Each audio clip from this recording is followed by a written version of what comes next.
How satisfying is that? Tim spoke about 2 years of planning for some. Would have been a lot of planning for you as well. How satisfying is it?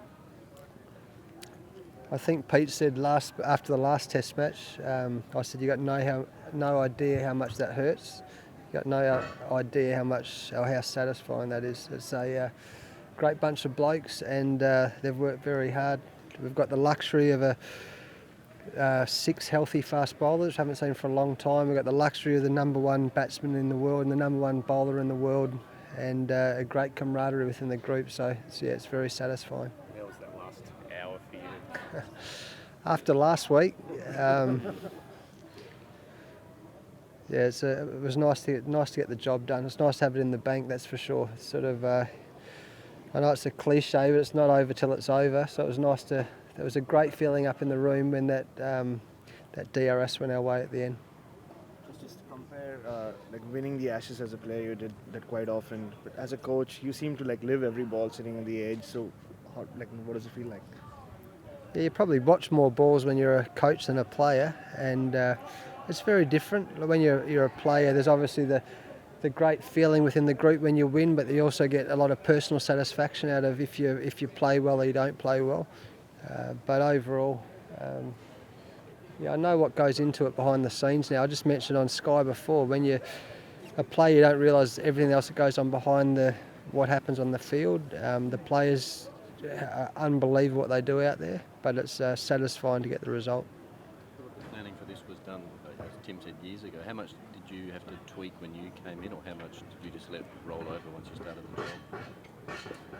I think I guess we knew that this was going to be a huge winter with the World Cup and the Ashes. I just love Tim Payne. I think he's great. We've got a great relationship. That's how it should be. And guys, not just the leadership group, but a lot of people behind the scenes do a lot of work as well. We've got a couple of analysts back in Brisbane, which we're really proud of. We worked out a game plan we thought would help us win this series. We use experience from 2004 against India, and how we had to be really disciplined with our approach. He's very disciplined as a captain. So to see it all come together is a nice feeling. What is it about Tim Payne that you like and it's enabled him to get this group to here with you? He's very disciplined. I like that. I think he's very tough as well. This has meant a lot to him, Tim Payne, from where he's come from. And I think the big lesson from the last Test, actually, we all wanted it so much. Sometimes we want something so much, you just hold on a little bit tight. So hopefully we learned some lessons over the last week. The other important thing about Tim Payne as captain and this team, we haven't won overseas for some time. So to win, you've got to learn how to win, and that's why today's so important for us. If it had been another draw, or had just not quite got over the line and it was 2 in a row, then that's tough on the team. And for his captaincy, he'll take great confidence out of that, and so will the team. Justin, how do you refocus your squad to make sure you do win the series and don't draw it at the Oval? We were really disciplined, and we're very much about the process for this Test match, and we'll be the same. We'll celebrate. You can't help but celebrate a day like today. But when it gets back to, we'll get on the bus tomorrow, we'll probably sing the song, the tradition of the Australian cricket team. You'll sing the song at some time tonight, and then everyone will give themselves a high five and a pat on the back, and then realise that's a good win today, and then we'll get back into it tomorrow. So that's probably what will happen for this Test match. How cares about the goal being the best team in the world, and you've got the number 1 batsman, number 1 bowler, etc. But in order to be the best team in the world, I guess you've got to get that batting line up to the point, kind of like probably in your day where it's really hard to get games. I mean, how far away do you think that is? I mean, because Steve Smith's done a lot in this series. Right, well, he's done a lot for Australian cricket for the last few years, actually. And so's Dave Warner.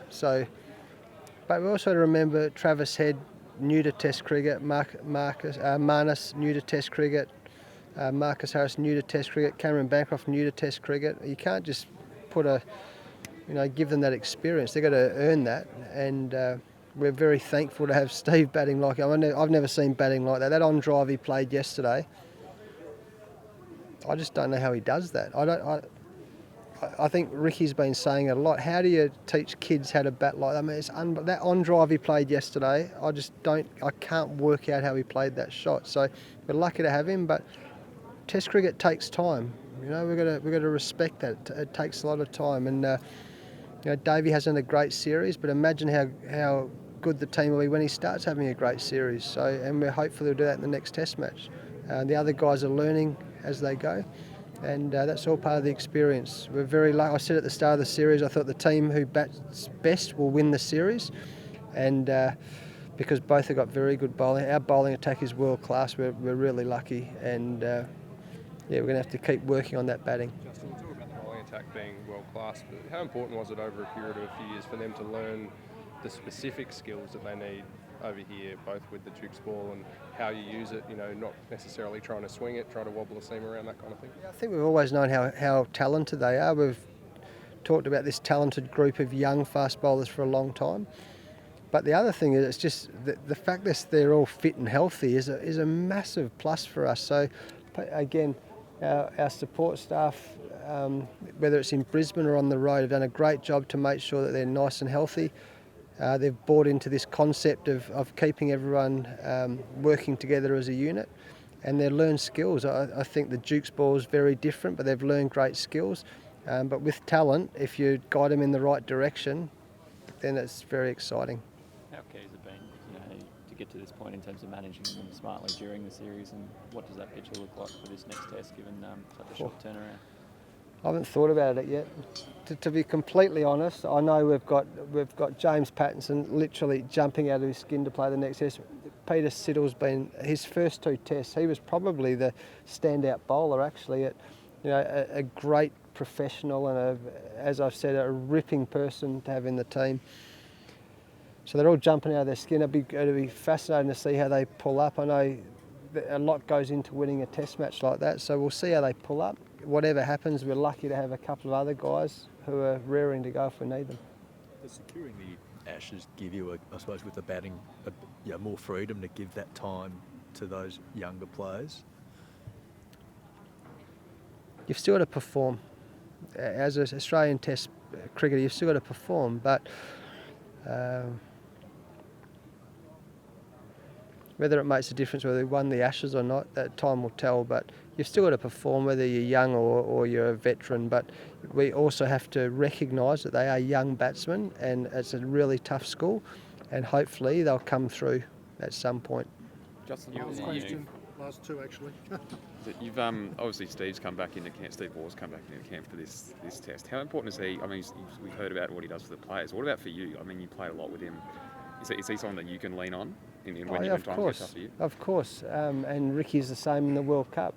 It's no surprise, but it's more about the big picture, about helping our guys develop as leaders, and to have those sort of guys around and get a feel for what their experience of what it is to be winners in the Australian cricket team. So having Stephen around, it's been great. Of course, it's been good for me, and it's been good for the young blokes more importantly. Same with having Punter around. And Glenn McGrath, if he comes into the change room in a little while, you wait. You listen to the noise that happens. The boys had him there for the first Test match win. It was they're like their heroes, when Glenn McGrath walks in, I hope he does, you wait to listen to the noise because they just love him. And to have someone like, I've said for a long time, in Australian cricket, when I was a youngster playing at the cricket game, Rod Marsh was the coach, and he used to bring his mates in like Ian Chappell and Greg Chappell, and to learn from those people, oh my gosh, it's a great grounding for a young Australian cricketer. So that's why these guys are here. It's a great opportunity for them to rub shoulders and learn from really passionate and past great players. You were someone who recognised Marnus's sort of potential work ethic and talent last year when a lot of people didn't. I suppose A, how satisfying is it to see him make the most of this chance, and B, has he almost exceeded even your expectations of what was possible? Oh, he's played well. He's played really well, and I just love the energy he brings to the group. I love how hard he works. He'd do it for nothing. He'd cut his leg off to play. Sorry for another cliche, but he just loves playing cricket. And in the end of the day, so I was asked a minute ago about Steve Smith. Warney asked me actually on Sky, well, what's the defining factor, in my opinion, about Steve Smith? Hunger.